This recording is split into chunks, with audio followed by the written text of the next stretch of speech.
Shimaru Entertainment Limited began life 5 decades ago as a book library. Today, the company is one of the foremost players in film entertainment and content acquisition and distribution. In March, Shimaru elevated Kranti Gada to COO to usher in a new era. In this episode of Executive.ca, Kranti speaks to IndianTelevision.com about the company's Devotional app, VAS services and content discovery.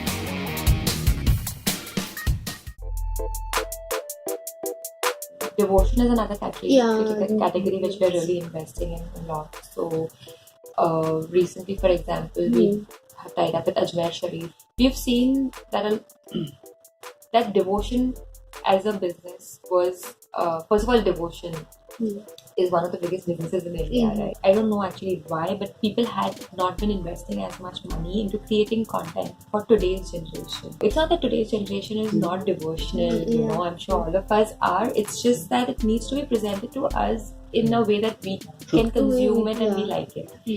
So we want to bridge this gap because I think spirituality or our devotion self is not going anywhere for the Indian, and it's a very basic core need for each one of us.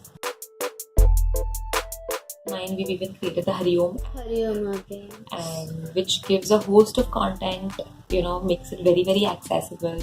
We've created a lot of documentaries. In fact, even recently, we had a team who was shooting in the Char Dham and like Rudraprayag and stuff, which were creating documentaries which can be consumed by today's generation. Hariom app is getting great traction in terms of download and usage. There are also some transactional services available on it called Puja app, where you can book an online Puja and online Prashad. So we've seen some initial traction over there. In fact, we've seen a couple of pujas being booked from overseas. So we had someone from UK booking it. And so overall in the devotional category, we've been investing in for the last 4-5 years. We run services on DTH on all the 4 operators. And mainly we're investing in Islamic and Hindu content and Punjab Sikh content in a big way. From the DTH operator's point of view, that there are some audiences which otherwise, because they're not finding relevant content on television, are trying to, move away. So they're now catering to those people. They're giving them an offering which they can like, as well as it's an ARPU enhancer for them, right? Because the average revenue otherwise is stuck or probably even in degrowth.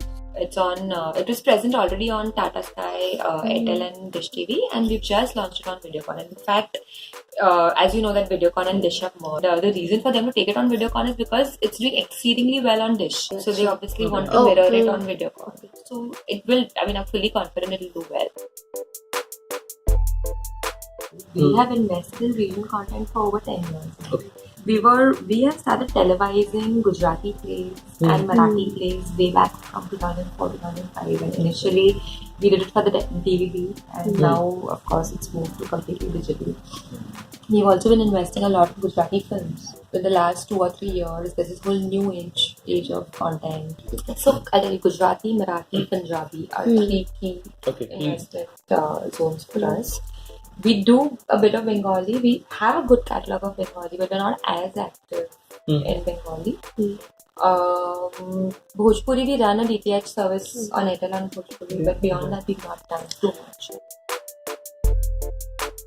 And there's an explosion in content creation. There isn't as much assistance with discovery of good quality content, and therefore many times you have to sit through and watch through bad content. I therefore do see a great role for good curators, good curation brands. So I would say today a Hotstar is a curation brand. You bring together all types of content. Or today, so I would say curation brands will do well, whereby they understand, they tell the consumer, I understand your taste and I'm going to pick out the best and bring it to you. See, I think in the short run, television is not going anywhere. People, I think, undermine the need for curation and undermine the need that what a great job some of these television channels do in terms of building loyalty amongst its consumers. At the end of the day, India is not a very evolved entertainment market. So in the US, one can imagine that okay, there's a large population which wants to consume on demand, which has specific likes, dislikes, and is doing enough research to see what they next want to watch, etc. But in India, the Aam Janta wants to know this is going on in that person's life, and I'm gonna sit back and watch. So I think content curation, the way the broadcasters do, and the whole sit back experience, and content which is brought to you versus which you find. I think that journey for the Indian consumer is going to take long. So while of course there'll be the early adopters or the elite 1% will move out and we will probably be doing more on demand.